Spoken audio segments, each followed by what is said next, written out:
এই দেখুন রাজামশাই, এই হলো আমার একমাত্র রাজপুত্র অরুণ। আচ্ছা আচ্ছা, আজ অনেক বছর পর রাজপুত্র অরুণকে দেখতে পেলাম আমার স্বচক্ষে। তা বাবা রাজপুত্র অরুণ, তোমায় আমি সেই ছোট্টটি দেখেছিলাম, আর আজ তুমি কত বড় হয়ে গেছো। আজ বাদে কাল তুমি এই গোটা হেমরাজ্যের দায়িত্ব নিতে যাবে। ছেলে মেয়েগুলো চারুলতাকে কোথায় পাবে তুমি বাবা? সে যে বাড়িতে নেই। এই দেখো চারুলতা, তোমার জন্য আমি বিয়ের শাড়ি পছন্দ করে এনেছি। লাল টুকটুকে রঙের শাড়ি, কি সুন্দর জড়ি। আজ বাদে কাল আমার বিয়ে বলে কথা। এদেরকে বসিয়ে না খাইয়ে এদেরকে দরজায় দরজায় পাহারায় রেখে দে, আর জেল থেকে মুক্ত করে দে। মহারাজ, এই তো দুদিন হলো রাজপুত্র কতদিন পর রাজ্যে তার প্রাসাদে ফিরেছে, তবে সে এখন চাহিবা মাত্রই আপনি তাকে আবার কোথায় যাওয়ার অনুমতি দিয়ে দিলেন বলুন তো? এদিকে আমরা তো জেসমিন আর তার বিবাহের তোড়জোড়ও শুরু করে দিতে যাচ্ছি, আর সে এই সময় রাজ্যের বাইরে গেলে তো মুশকিল হয়ে যাবে। রাজপুত্র রাজ্যের বাইরে গেল মহারানী? তার এক জরুরি কাজ ফেলে এসেছে। সে কাজ সেরে দুদিনের মধ্যে আবার সে ফিরে আসবে, সে আমায় এই কথাই দিয়ে গেছে। না না মহারাজ, ব্যাপারটা আমার মোটেই সুবিধার মনে হচ্ছে না। আপনি তাকে এই সময় রাজ্যের বাইরে যাওয়ার অনুমতি দিয়ে মোটেই ঠিক করেননি। আজ সকালে আমি তাকে ডাকতে গিয়ে তার মুখে অন্য নারীর নামও শুনতে পেয়েছি। সে আবার তার রাজ্যের বাইরে কোনো প্রেমিকার সঙ্গে দেখা করতে যায়নি তো? আহ, রাজকন্যা জেসমিন, বড়দের সামনে একই মুখের ভাষা তোমার। মুখের ভাষা ঠিক করো। আর তাছাড়া আমি কথা বলছি তো এ ব্যাপারে, তোমায় এখন এসব কথা না বললেও চলবে। হ্যাঁ, আমি ভেবেচিন্তেই তাকে অনুমতি দিয়েছি। রাজপুত্র বড্ড একরোখা স্বভাবের, সে যা বলে সেটাই করে ছাড়ে।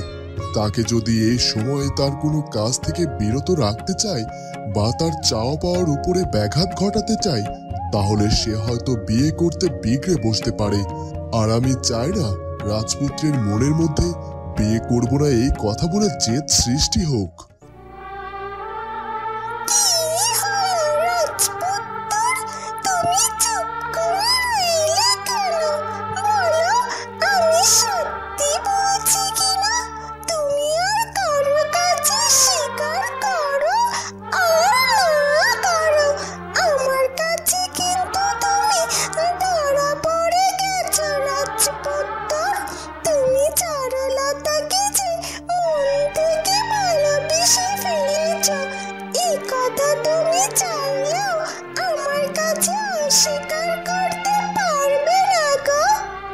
কি জানি, হবে হয়তো, কিন্তু সেটা যদি সত্যি হয়, এ কথা চারুলতাকে বলার সাহস নেই আমার।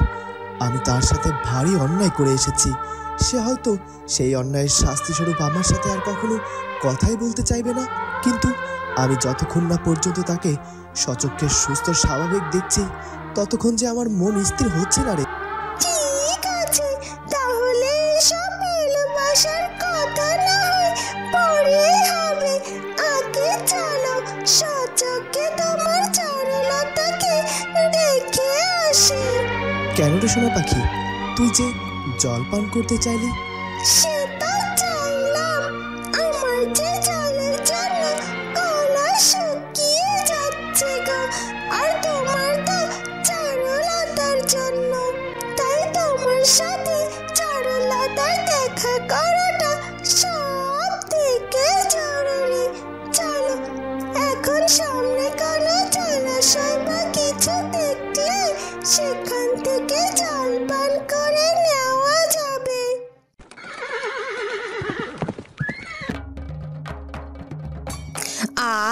জলের জন্য মরে যাচ্ছি, কিন্তু কেউ তো এখনো আমাদের খাবার নিয়ে এলো না রে।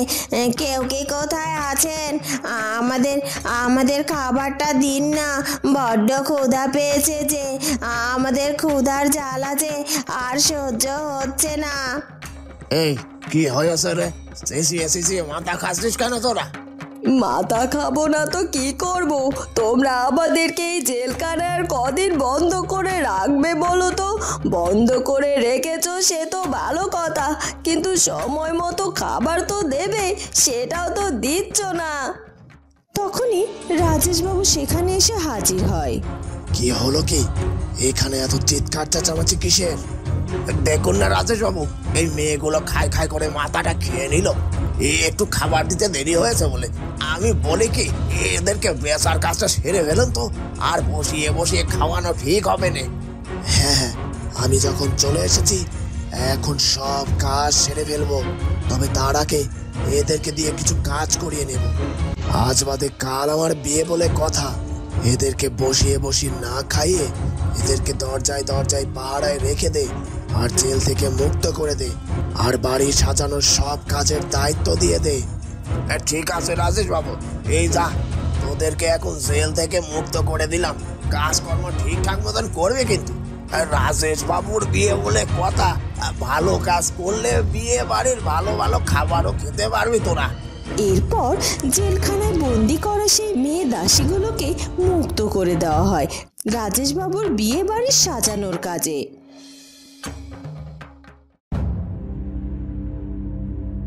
বাঁচাও, বাঁচাও! কি হলো? কোথাও কি কোনো জনমানবী নেই? কেউ কি আমার ডাকে সাড়া দিচ্ছ না? তাহলে কি এটা আমার গা নয়? এটা কি মোড়ল বাড়ি নয়? হ্যাঁ, তাই তো মনে হচ্ছে। এটা নিশ্চয়ই মোড়ল বাড়ি নয়, কারণ মোড়ল বাড়িতে এত বড় কক্ষ আছে বলে তো আমার মনে হয় না। এ তো বিশাল প্রাসাদের মতো কক্ষ। এটা মোড়ল বাড়ি নয়। এই রাজেশ বাবু আমাকে কোথায় ধরে নিয়ে এসেছে কিছু তো বুঝতে পারছি না। আমি বরং আর একটু ডেকে দেখি কারো কোনো সারা শব্দ পাই কিনা। কেউ কি আছেন? দয়া করে আমাকে বাঁচান, এখান থেকে মুক্ত করুন আমাকে। আমাকে ওই বাজে খারাপ লোকটা যেখানে ধরে এনে বন্দি করে রেখেছে। কি হলো জয়া? জবাব দাও, আমার মেয়ে চারুলতা কোথায়? তুমি তাকে কোথায় সরিয়েছো? মানে তুমি শান্ত হও না মীরার বাবা। চুপ করো, একদম আমার সামনে মানে করবা না। আমি তোমার কাছে যে জবাব চাইছি তার জবাব দাও তুমি আগে। তুমি নিশ্চয়ই আমার মেয়ে চারুলতার সাথে খারাপ কিছু করেছো, তাই তো কাল রাত থেকে আমার সঙ্গে এমন লুকোচুরি করছো। ইস, আমি আগে কেন বুঝতে পারলাম না এটা? না জানি আমার মেয়ের সাথে কাল রাতে কি হচ্ছিল। শীঘ্রই সবকিছু স্বীকার করো জয়া, নইলে কিন্তু আমি কঠোর থেকেও কঠোর হতে বাধ্য হব তোমার সাথে। এখন কি হবে? আমি তো হাতে নাতে ধরা পড়ে গেলাম এই চারুলতার বাবার কাছে। ওনাকে এখন আমি কি বলবো? মিথ্যে বললেও তো ধরা পড়ে যাব, আর সত্যি বললে তো আমার হয়তো এ বাড়ি থেকে এক্ষুনি বের করে দেবেন উনি। কি যে করি? বাবা, আমি তোমায় বলছি, মানা ওই রাজেশ বাবুর হাতে চারুলতাকে তুলে দিয়েছে। কাল রাতে রাজেশ বাবু গাড়ি করে চারুলতাকে আমাদের বাড়ি থেকে ধরে নিয়ে গেছে। আমি কতবার করে মাকে বারণ করেছি বাবা, আমার কিন্তু কোনো দোষ নেই। তুমি কিন্তু আমায় কোনো শাস্তি দিতে পারবে না। কি জয়া, এটা আমি কি শুনছি? তুমি তুমি নিজের হাতে আমার চারুলতাকে ওই রাজেশ বাবুর হাতে তুলে দিয়েছো? হায় হায় হায় হায় হায়! সর্বনাশ, সর্বনাশ! আমি কাকে আমার মেয়ের জন্য ঘরে নিয়ে এসেছিলাম, সে যে আমার বড় মেয়ের বড় শত্রু হয়ে দাঁড়িয়েছে।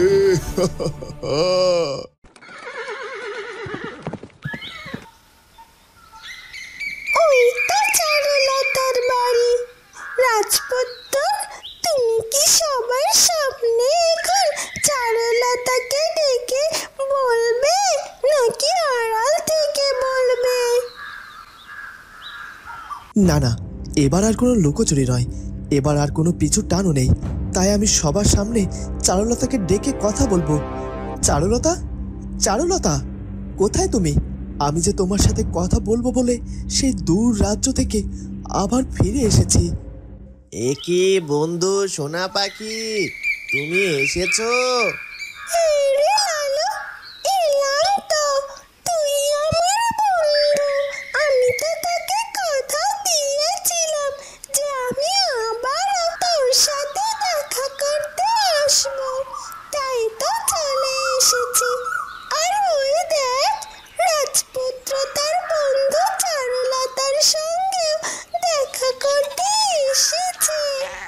ও মা, তাই? জানিস তো সোনা পাখি, রাজপুত্র চারুলতাকে কিছু না বলে চলে যাওয়ায় ভীষণ অভিমান করেছিল আর কষ্ট পেয়েছিল মেয়েটা। এখন সব ঠিক হয়ে যাবে। রাজপুত্র চলে এসেছে তার চারুলতার কাছে। কিছু ঠিক হবে না রে সোনা পাখি, কারণ রাজপুত্র এলে কি হবে? চারুলতা যে বাড়িতেই নেই। না না, কেউ আমার খোঁজ পাক আর না পাক, আমি ওই রাজেশ বাবুর গলায় বিয়ের মালা কিছুতেই দেব না। প্রয়োজন হলে আমি আমার জীবনটা শেষ করে দেব, তারপরও তাকে আমি বিয়ে করব না। আমার জীবন বিসর্জন দিয়ে দেব আমি, তারপর ওই খারাপ লোকের বউ হব না আমি। কি ব্যাপার, ওই কক্ষটি থেকে একটি মেয়ের চিৎকারের আওয়াজ শোনা যাচ্ছে না? হ্যাঁ, আমাদের মতোই নতুন কাউকে ধরে এনেছে মনে হয়। কিন্তু আমার তো একেবারে বিষয়টা অন্যরকম মনে হচ্ছে রে। মনে হচ্ছে এই মেয়েকে আমাদের মতো সেই হিসাবে বিক্রি করবে বলে ধরে আনেনি রে।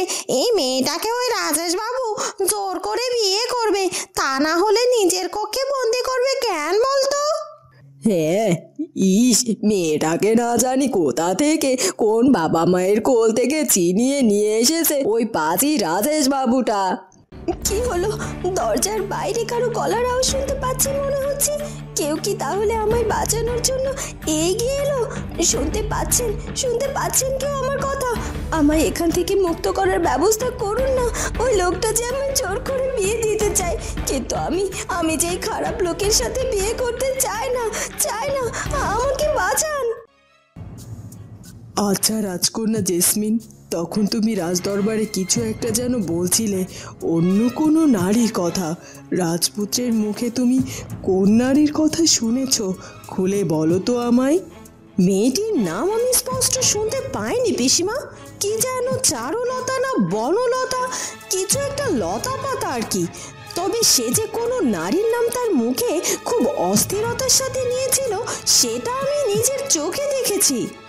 রাজপুত্রের জীবনে কোনো নারী আছে বলে তো আমার জানা নেই।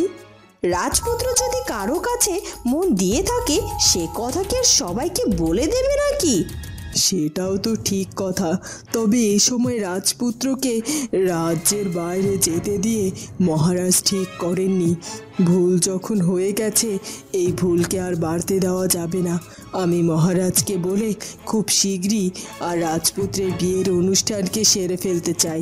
প্রয়োজন হলে যেদিন রাজপুত্র প্রাসাদে ফিরবে, সেদিনই তোমাদের বিবাহটা আমি সম্পূর্ণ করে ফেলব। রাজপুত্র কিছু বোঝার আগেই এই সব কিছু যেন ভালোই মিটে যায়। কাল থেকে রাজপ্রাসাদ সাজিয়ে তুলতে হবে বিয়ের সাজে। এ কি দাসী, তোরা এখানে কেন? এই ঘরের সামনে এত ঘুরঘুর কেন করছিস তোরা? না, তেমন কিছু না। এই ঘরটা বন্ধ আছে, তাই ভাবছিলাম এই ঘরের ভেতরটা পরিষ্কার করতে হবে কি না। না, এই ঘর পরিষ্কার করতে হবে না, আর এই ঘরের দিকে যেন তোদেরকে আমি আর কখনো না দেখি।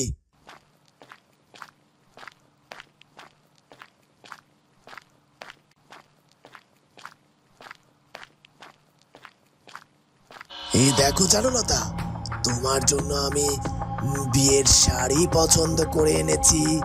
লাল টুকটুকে রঙের শাড়ি, কি সুন্দর জড়ি সুতোর কাজ এতে। তোমার পছন্দ হয়েছে তো চারুলতা? আপনাকে দেখে আমার গায়ের মধ্যে জ্বলে উঠছে। আর আপনি বলছেন আপনার নিয়ে আসা শাড়ি পছন্দ হয়েছে কিনা আমার? কখনো না, কোনো দিনও পছন্দ হবে না। আপনার দেওয়া শাড়ি আমার, প্রয়োজন হলে ওই শাড়িটা দিয়ে গলায় দড়ি দেবো আমি, তবু ওই শাড়ি আমি পরবো না। আমার অমতে সেটা তো করতে পারবে না তুমি। তোমার জীবনের সব কিছু চলবে এখন আমার কথা মতো, আমার অনুমতি ছাড়া। তুমি যে মরতেও পারবে না চারুলতা। কি আমি বাইরে থেকে রাজপুত্রের গলার আওয়াজ শুনতে পাচ্ছি না? তবে কি চারুলতা বলে ডাকছে সে? সে হয়তো চারুলতার খোঁজ করতে এসেছে, কিন্তু চারুলতা যে বাড়িতে নেই। এরপর চারুলতার বাবা বাড়ির বাইরে বেরিয়ে যায়। রাজপুত্রের কথা বললো গো? কোন রাজপুত্র আবার চারুলতার সাথে দেখা করতে আসলো? চুপ কর, চুপ কর তুই মুখ পুরি। তুই আমার সাথে একটা কথাও বলবি না। তুই আমায় তোর বাবার কাছে ধরিয়ে দেওয়ার জন্য সব সত্যি কথা বলে দিয়েছিস। তোর সাথে আমার কোনো কথা নেই। আর বাইরে গিয়ে দেখছি কোন রাজপুত্র এসেছে চারুলতার সাথে দেখা করতে।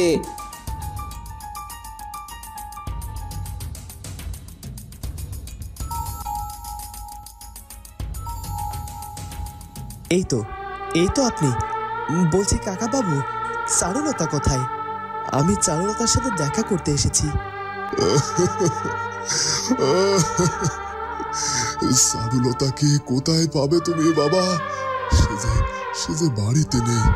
তার যে মহা বিপদ। তাকে যে কেউ তুলে নিয়ে গেছে বাবা। কি বলছেন কি কাকা বাবু? চারুলতার মহা বিপদ? তাকে কেউ তুলে নিয়ে গেছে? কে কে চারুলতাকে তুলে নিয়ে গেছে?